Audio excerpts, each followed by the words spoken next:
Good morning. সকাল সকাল স্নান সেরে নিয়েছি আর পুজোটাও দিয়ে নিয়েছি।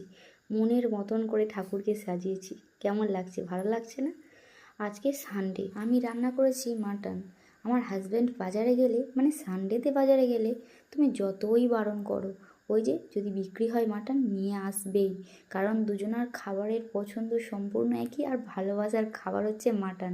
সব থেকে ওকে যদি জিজ্ঞাসা করা হয় যে তুমি কি খেতে ভালোবাসো, ও তো শুধু বলেই দেবে যে আমি মাটন খেতেই ভালোবাসি।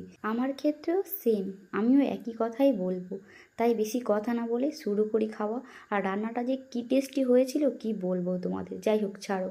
অনেক দিন পরে আমার হাজব্যান্ড বাড়িতে আছে, ও থাকেই না বাড়িতে, ও রোজ রোজ দোকানে যায়।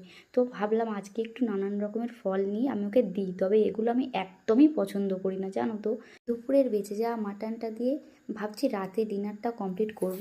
আর সাথে একটু ঝিঙে আলু পোস্ত বানাবো। আমার রান্না বান্না প্রায় রাতে কমপ্লিটও হয়ে গিয়েছে, তোমাদেরকে জাস্ট দেখিয়ে নিচ্ছি একটু। তো ঝিঙে আলু পোস্ত দিয়ে মাটন দিয়ে আমরা ডিনারটা সারি। এখনকার মতন টাটা।